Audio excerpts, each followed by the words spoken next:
할렐루야. 오늘도 말씀을 통해 주시는 은혜와 축복이 여러분 가운데 가득하시기를 주님의 이름으로 축원합니다.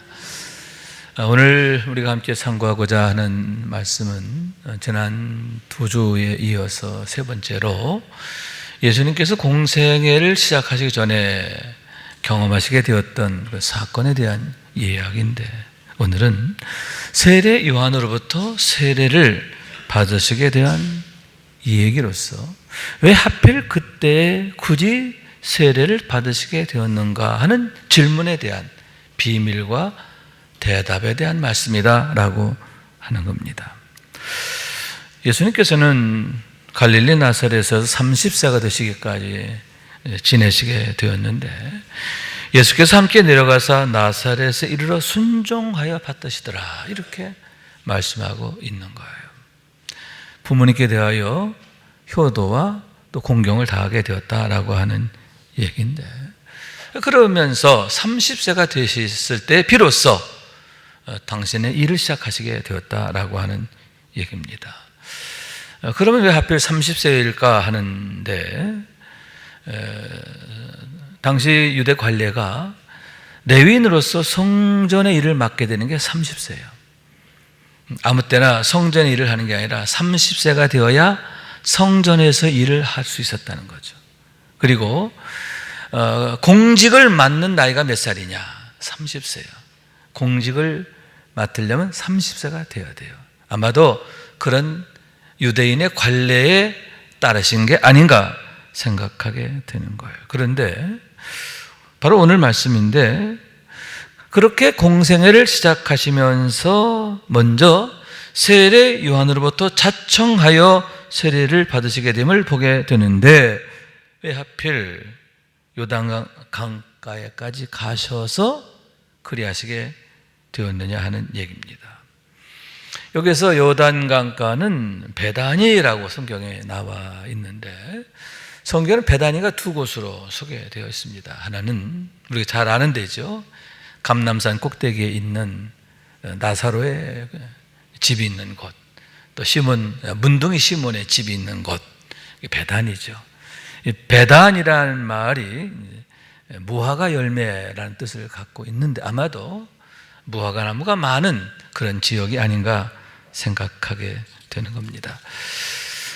다른 하나는 오늘 말씀의 현장인데, 세례 요한의 주 활동 무대였던 요단강 하류 지역입니다. 여리고에서 동쪽으로 요단강가에 위치해 있다라고 하는 말씀인데, 바로 그곳에 예수님께서 일부러 찾아오셨고 또 세례를 청하시고 세례를 받으시게 되는데, 그러므로 해서 그곳이 하나님의 구속사의 현장이 되는, 기념비 장소가 되는 그런 곳으로 우뚝 서게 되었음을 보게 된다는 얘기입니다. 그러나 여러분, 세례 요한은 매우 황당해하게 되죠. 황망해하게 된다, 이렇게 말할 수 있는데, 다시 말해서 내가 당신에게 세례를 받아야 할 터인데 당신이 내게로 오시나이까 하면서 만류하게 되었다라고 하는 말씀인 거예요.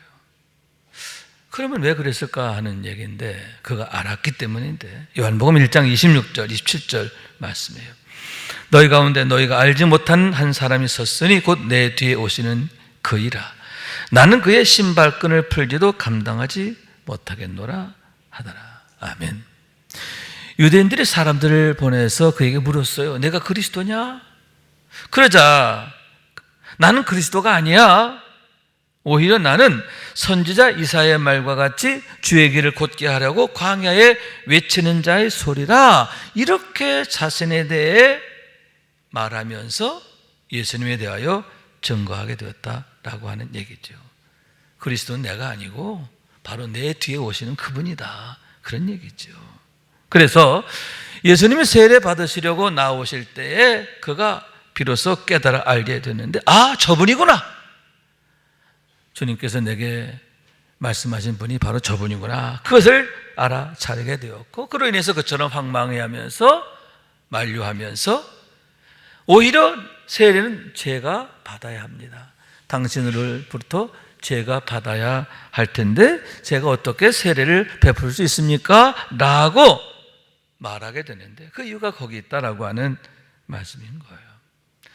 그러나 이제 허락하라 우리가 이와 같이 하여 모든 일 이루는 것이 합당하니라 주님 말씀하셨고 요한이 순종하게 되었음을 보게 되는데 그로 인해서 역사적인 예수님의 세례가 이루어지게 되었다라고 하는 말씀인 거예요.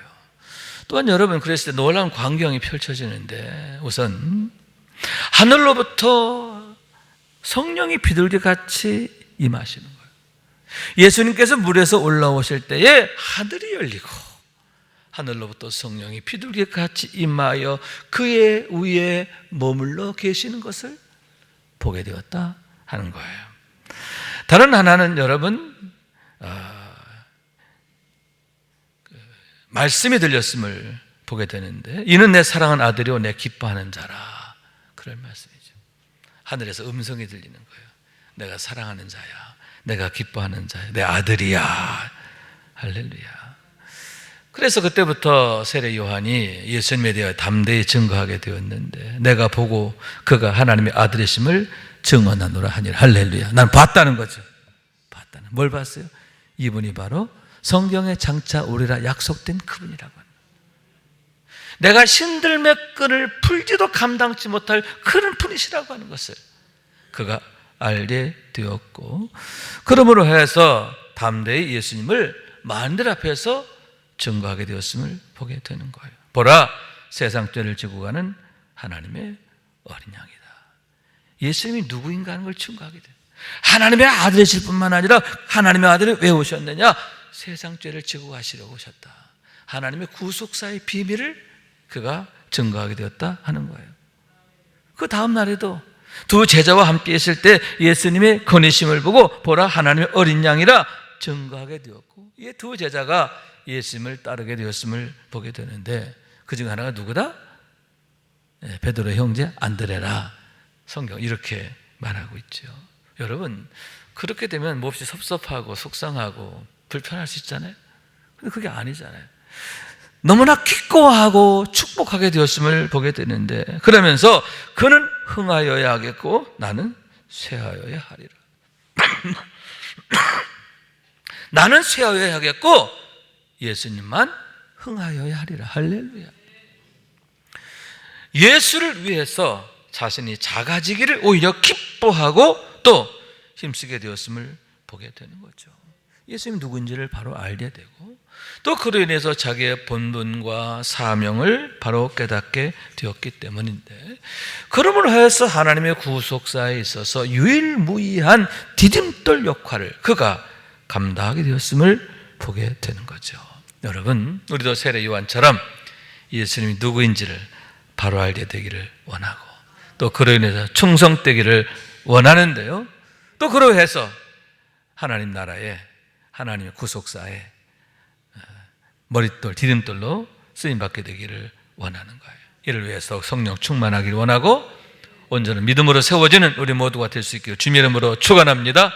자, 그렇게 해서 예수님이 세례를 받으시게 되었는데 그럼 여기서 질문하는 거죠. 질문이 나오는 거예요. 왜 그럼 그때, 왜 하필 그때에 그렇게 세례를 받으시게 되었는가 하는 얘기인 거죠. 그것에 대한 대답이 요한복음 1장 31절에 있는데 요한의 말씀이에요. 나도 그를 알지 못하였으나 내가 와서 물로 세례를 베푸는 것은 그를 이스라엘에 나타내려 함이라 하시니라. 아멘. 자, 주님이 세례를 명하신 이유, 자청하신 이유, 그리고 하나님이 허락하신 이유 뭐예요? 목적이 있다는 거예요. 예수님을 이스라엘에 나타내려 함이라 하는 얘기인데 예수님이 과연 누구이신가 하는 것을 보게 하시고 알게 하시기 위함이다 하는 말씀인데 이분이 바로 하나님의 아들이시라고 하는 것을 또 만인의 대속자가 되시고 구세주가 되시는 분이라는 것을 증거하기 위함이다 라고 하는 말씀인 거예요. 그런 의미에서 주님의 세례는 계시적 특성을 갖고 있다 이렇게 말할 수 있는데 예수님이 누구인가 하는 걸 나타냈는데 초점이 맞춰져 있다, 목적이 있다 라고 하는 말씀인 거예요. 사진 두 장을 보여드리겠습니다. 예수님의 세례 장면을 이제 그림으로 보여주는 건데, 우선 예수님 이렇게 물에 들어가시는 장면이죠. 물에 온전히 이제 잠겨지시게 되는 거예요. 침례가 되시는 거죠. 담겨지는 거예요. 자, 어떤 의미일까요? 죄에 대하여 죽으십니다. 예수님의 십자가 사건을 예표하는 줄로 믿습니다. 죄에 대해 죽으심, 예수님의 십자가를 예표하는 거라는 거예요. 두 번째 사진, 이번에 물에서 올라오시는 장면이죠. 물에서 이렇게 올라오시는 그런 장면인데, 하나님께서 예수님을 죽음에서 일으키시는 그런 것을 나타낸다라고 할 수 있는데, 예수님의 부활을 예표한다, 이렇게 말할 수 있는 거예요. 모든 사람의 부활의 첫 열매가 되시게 하시려고 하나님이 예수님을 다시 일으키셨음을 나타낸다라고 하는 말씀입니다. 그렇기 때문에 여러분, 세례란 뭐냐? 본질적으로 예수 그리스도를 예표한다, 이렇게 말할 수 있는데, 예수님의 십자가와 부활을 나타내는 것이다 하는 거예요. 하나님의 구속사의 비밀과 신비라 그러한 얘기죠. 예수님이 만인의 대속자가 되시고 구세주가 되심을 그와 같이 나타내시는 사건, 그게 뭐냐? 세례다라고 하는 말씀인 거예요. 또한 여러분, 그와 같은 세례를 통해서 하나님께서 만인에게 주시는 약속이다, 이렇게 말씀드릴 수 있는데, 여러분, 구원의 약속이지요.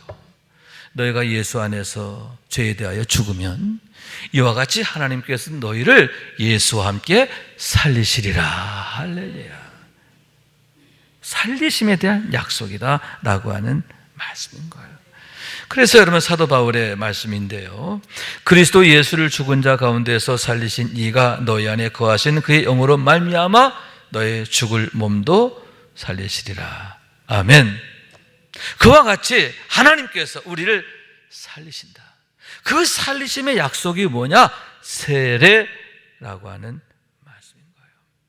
거기에 더하여 여러분, 영접하는 자, 곧 그 이름을 믿는 자들에게는 하나님의 자녀가 되는 권세를 주었습니다. 살리는 것으로 끝이 아니에요. 하나님의 자녀가 되어 권세 있는 삶을 살게 하시는데, 그것이 또한 하나님께서 우리에게 세례를 주신 목적이다 하는 얘기인 거죠. 여러분, 하나님께서는요, 이런 세례를 만드시려고 어떻게 하셨어요? 독생자를 주셨잖아요. 그리고 자기를 비워 종의 형체를 입으시고 십자가에 죽기까지 하셨는데, 그를 위해서 세상은 이 세상에 대한 하나님의 최고의 선하심과 인자하심이다, 이렇게 말씀드릴 수가 있는데, 그와 더불어 하나님의 열심인 거예요. 어떤 열심? 이 세상을 구원하시려는 열심이에요. 모든 사람이 구원을 받고 하나님의 자녀로서의 복된 삶을 살게 하시고자 하시는 열심, 그런 열심이 이 세례의 의미 속에 나타나 있다라고 하는 말씀인 거예요. 그렇기 때문에 여러분, 우리 주님은 이 세례의 자리를 우리를 부르시는 거예요. 애타게 부르시요.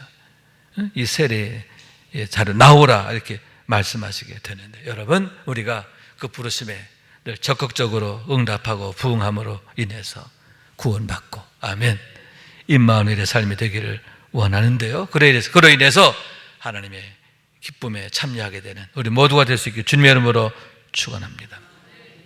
그러면 여러분, 우리가 세례에 참여하게 된다라고 하는 게 과연 어떤 의미가 있는가 하는데, 이미 우리는 세례 받았잖아요, 그죠?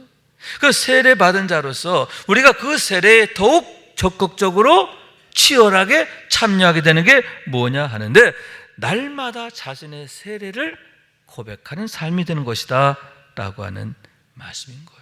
왜냐하면 그럴 때에 허물로 죽은 우리를 그리스도와 함께 살리셨고, 우리로 또한 새 생명 가운데서 행하게 하려 하심이라. 할렐루야. 아멘. 우리 살리셨어요.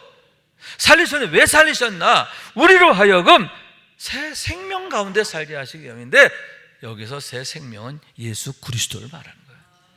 예수 안에서 살게 하시려고, 예수 안에서의 삶을 위해서 우리를 세례의 자리로 부르셨고, 또 우리로 하여금 날마다 세례를 고백하는 삶이 되도록 촉구하신다라고 하는 말씀인 거예요. 자, 그러면 세례를 통해서 우리가 받게 된 축복이 뭐냐? 첫째는 정결케 하심의 은혜지요. 그가 죽으심은 죄에 대해 단번에 죽으심이라. 아멘. 예수님의 죽으심은 죄에 대해 단번에 죽으심이란 말이에요. 예수님으로 말미암아 우리가 주님의 세례에 참여하게 될 때 어떻게 된다고요? 나의 모든 죄가 죽임을 당한다는 거예요. 예수님의 십자가로 인하여 그 모든 죄가 죽임을 당하게 된다 하는 얘기인데, 그로 인하여 우리가 살게 된다는 거예요. 할렐루야. 죄가 죽고 나는 사는 거예요. 아멘. 아울러서 여러분, 우리가 담대하게 되죠. 왜? 거리낄 게 없으니까. 거리낄 게 없으면 사람들이 주저하고 머뭇거리고 자꾸 넘어지게 되는데, 우리에겐 더 이상 정죄할 게 없기 때문에, 그러므로 이제 그리스도 예수 안에 있는 자에게는 결국 정죄함이 없다. 아멘. 그 누구도 그 무엇도 우리를 정죄할 수 없게 되었기 때문이다 라고 하는 말씀인 거예요. 거기에 더하여 여러분, 우리가 이제 하나님의 자녀로 이제 인정을 받게 된, 여러분, 우리가 세례를 통해서 거듭나게 되고 하나님의 자녀가 되잖아요. 그죠? 하나님의 사랑하시는 자, 하나님의 자녀가 되어서 얼마나 사랑하시겠어요? 얼마나 귀하게 여기셨기에. 왜 우리가 담대하게 되느냐? 어떤 상황 속에서도 우리가 담대할 수가 있고, 또 하나님으로 인하여 우리가 소망을 품게 되느냐? 우리는 세례를 통해서 하나님의 자녀가 되었기 때문이다 하는 얘기죠. 할렐루야. 여러분, 항상 우리가 세례를 통해서 얻은 은혜와 축복, 그게 무엇인지를 분명히 알아야 할 줄로 믿습니다. 그래서 날마다 세례의 고백을 통해서 여러분, 우리가 하나님 앞에 이미 정함을 얻고, 아멘, 또 하나님의 사랑 안에 있음을 늘 고백하는 우리가 될 수 있기를 원합니다. 두 번째로는 거듭나게 하시는 은혜를 우리가 경험하게 되었기 때문인데, 우리를 거듭나게 하셔서 이제 새 사람으로 지음을 받게 하셨다라고 하는 말씀인 거예요. 우리를 하나님 새 사람으로 지으셨어요. 그런데 여기는 목적이 있다는 거죠. 베드로전서 2장 24, 25절 말씀인데요. 친히 나무에 달려 그 몸으로 우리의 죄를 담당하셨으니 이는 우리로 죄에 대하여 죽고 의에 대하여 살게 하려 하십니다. 자, 왜 우리를 구원하셨느냐? 죄에 대해 죽고 의에 대하여 살게 하십니다. 아멘. 또 채찍에 맞음으로 너희는 나음을 얻었나니 너희가 전에는 다 양과 같이 길을 잃었던 이제는 너희 영혼의 목자와 감독 되신 이에게로 돌아왔느니라. 아멘. 전에는 우리가 목자 잃은 양이었어. 그러나 이제는 뭐예요? 우리의 참 목자가 되시는 하나님께로 돌아오게 되므로 이제는 하나님의 돌보심과 지켜주심과 사랑하심 안에 거하게 되었다 하는 얘기인 거죠. 얼마나 놀라운 일이고 얼마나 감사한 일인가 하는 얘기인 거죠. 그렇기 때문에 우리가 날마다 우리의 세례를 고백하는 삶이 되어야 하는데, 다시 말해서 종의 마음이다. 하나님께 감사하리로다. 너희가 본래 죄의 종이던 너에게 전해준다 교훈의 본을 마음으로 순종하여 죄에게 해방되어 의의 종이 되었느니라. 아멘. 과거는 죄의 종이었죠. 이제는 뭐다? 의의 종이요. 자유하는 종이 되었다라고 하는 말씀이에요. 그렇기 때문에 여러분, 우리가 입으로만 주여 주여 하는 게 아니라 우리의 몸과 우리의 생활과 심지어는 경제적인 문제까지도 철저하게 하나님의 주권을 고백하고 고백하는 삶이 되어야 하는데, 그것이 바로 세례를 고백하는 삶이다. 자기 세례를 고백하는 삶이다 라고 하는 말씀인 거예요. 그럼 구체적으로 어떤 노력일까 하는 얘기인데, 세 가지를 말씀드려요. 첫째, 온전한 주일 성수와 온전한 11조 생활이다. 그런 거죠. 우리가 온전한 주일 성수를 위해서, 온전한 11조 생활을 위해서 힘써야 한다라고 하는 말씀인 거예요. 왜냐하면 그것이 우리로 하여금 내가 누구냐라고 하는 것을 나타내기 때문인데, 우리의 믿음을 하나님 앞에 나타내는 증표가 되기 때문이다 라고 하는 말씀인 거예요. 아울러서 우리의 믿음을 자라게 하는 거예요. 우리의 믿음을 온전하게 세우는 줄로 믿습니다. 그래서 우리의 삶이 하나님의 일하심의 현장이 되게 하신다라고 하는 거예요. 아멘. 여러분, 우리의 온전한 주일 성수와 온전한 11조 생활이 우리의 믿음을 온전하게 세우고, 또 그러므로 우리의 삶이 하나님의 축복으로 세워지게 되는 줄로 믿습니다. 날마다 하나님의 은혜로 인해서 심히 좋았더라.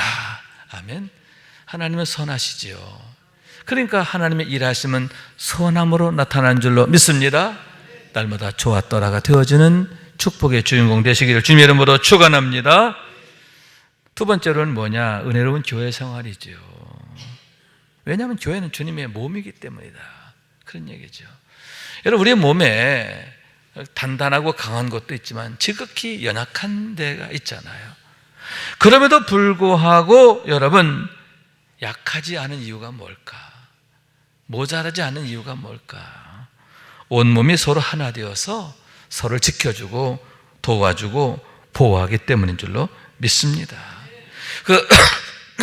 그것이 바로 이 땅에 교회를 세우신 하나님의 뜻이다라고 하는 말씀인 거예요. 그런 의미에서 우리에게 중요한 교훈을 주는 게 남극 펭귄에 대한 얘기죠. 우리가 잘 아는 그 허들링에 대한 얘기인데, 어떻게 황제 펭귄이 남극에서 영하 50도의 그 혹독한 추위를 이겨내게 되는가? 여러분, 그 혹독한 추위, 바람 이겨내는 방법이 있다는 거죠. 허들링이라고 하는 건 뭐냐면 펭귄들이 서로 몸을 밀착시키는 거예요. 서로 밀착시켜서 울타리를 만들게 되는데, 울타리를 만들어서 자기의 동료들을 보호한다는 거예요. 그 추위를 내가 막아내므로 그 안에서 그들의 몸을 데우게 하는 거예요. 그리고 잠시 어떻게 해요? 역할을 바꾸는 거죠. 계속 반복하는 거예요. 그러면서 그 혹독한 추위와 또 바람을 이겨내게 된다 하는 얘기인 거죠. 여러분, 왜 하나님 이 땅에 교회를 세우셨느냐? 왜 교회를 세우셔서 우리가 하나 되게 하셨느냐? 교회에서 제일 중요한 게 뭐예요? 하나됨이잖아요. 사랑이잖아요. 그 이유가 바로 거기 있다라고 하는 말씀인 거예요. 서로 사랑으로 하나가 되어서, 아멘, 허들링을 하라는 거죠. 그러므로 해서 이 세상의 혹독한 시험과 유혹과 죄된 것들과 악한 마귀를 이겨내야 한다라고 하는 말씀인 거예요. 여러분, 그럴 때면 어떻게 하면 은혜로운 교회 생활 될까? 아멘. 어떻게 하면 우리가 더 하나 될 수 있을까? 이를 위해 힘써야 할 줄로 믿습니다. 하나님의 교회를 아름답게 세우고, 또 그로 인해서 우리 가정들도 아름답게 세워져서 여러분, 세상을 이기고 시험을 이기고 날마다 승리하는 하나님의 은혜의 때를 열어가는 우리 모두가 될 수 있길 주님의 이름으로 축원합니다. 세 번째는 우리 교회가 금년에도 계속 힘쓰고 있는 매일 정시 예배다 이렇게 얘기할 수 있는데, 목적 있잖아요. 어떤 목적이죠? 경건의 일과를 세우고 성령 충만하고, 그로 인해서 경건을 일상화하는 거죠. 교회에서만의 신앙생활이 아니라, 교회에서만의 하나님의 주권을 고백하는 게 아니라, 우리의 가정에서도 일터에서도 우리 24시간이 하나님의 주권을 고백하는 현장 되기를 원한다라고 하는 말씀인 거예요. 그럴 때 여러분, 하나님이 이 교회에서만 일하시는 게 아니라 우리 가정에서도 일하시고, 여러분의 일터에서도 일하시고, 자녀들 통해서도 일하시고, 여러분의 범사에 일하시게 되는데, 하나님은 선하시고 인자하시니까 선하심이 나타나잖아요. 인자하심이 나타나잖아요. 하나님께 감사하게 되고, 하나님을 인하여 즐거워하게 되고, 오직 하나님만을 자랑하게 된다라고 하는 말씀인 거예요. 그렇기 때문에 여러분, 우리가 매일 정시 예배 힘써야 할 줄로 믿습니다. 경건의 일과를 세우고 성령 충만하고, 그래서 날마다 하나님의 일하심의 현장을 경험하는 축복의 주인공 되시길 주님의 이름으로 축원합니다. 결론입니다. 왜 예수님께서 굳이 그때의 세례를 받으셨는가? 가만히 보니까 거기 하나님의 마음이 있어요. 하나님의 마음. 어떤 마음이죠? 모든 사람이 구원받기를 원하시고 구원받아서 하나님의 자녀로서의 권세 있는 삶을 살기 원하시는, 하나님이 주는 복으로 살기를 원하시는 그런 애타는 마음, 임마누엘의 삶이 되기 원하시는 간절한 소원, 하나님의 소원, 하나님의 열심이 거기에 나타나 있다라고 하는 거예요. 그러니만큼 여러분, 우리가 우리의 세례를 기억하면서 어떻게 하면 내가 더욱 하나님의 주권을 고백하는 삶을 살 수 있을까? 거듭난 자로서 영에 속한 자, 하늘에 속한 자, 하나님의 생명 안에 있는 자, 하나님의 자녀된 자로서의 마땅한 삶이 될 수 있을까 고민하며 힘쓰게 될 때에 하나님께서 얼마나 기뻐하실까, 얼마나 흐뭇해 하실까, 그렇게 생각하게 되는 거예요. 그리고 그것이 우리 자신에게 얼마나 큰 축복이 되는가 하는 얘기인 거예요. 여러분, 날마다 우리의 세례를 고백하는 삶이 되기를 원해요. 세례를 기억하고 고백하고, 그래서 날로 믿음이 자라고, 아멘, 장성하게 되고 하나님이 들어 쓰시는 삶이 되기를 원하는데, 날마다 우리의 삶에 하나님께서 은혜 주시고 복을 주심으로 인하여 감사할 일들만 풍년드는 우리 모두가 될 수 있기를 주님의 이름으로 축원합니다. 우리 말씀 생각하면서 기도하는 마음으로 찬양합시다. 보혈을 지나 하나님의 품으로 찬양합니다. 보혈을 지나 하나님 품으로, 보혈을 지나 아버지 품으로, 보혈을 지나 하나님 품으로 한 걸음씩 나아가네. 보혈을 지나 하나님 품으로, 보혈을 지나 아버지 품으로, 보혈을 지나 하나님 품으로 한 걸음씩 나아가는 존귀한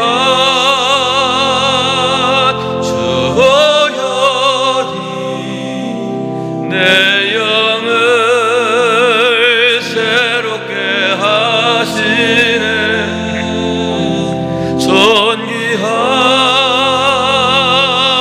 주 보혈이 내 영을 새롭게 다시 한번 보혈을 지나, 보혈을 지나 하나님 품으로, 보혈을 지나 아버지 품으로, 보혈을 지나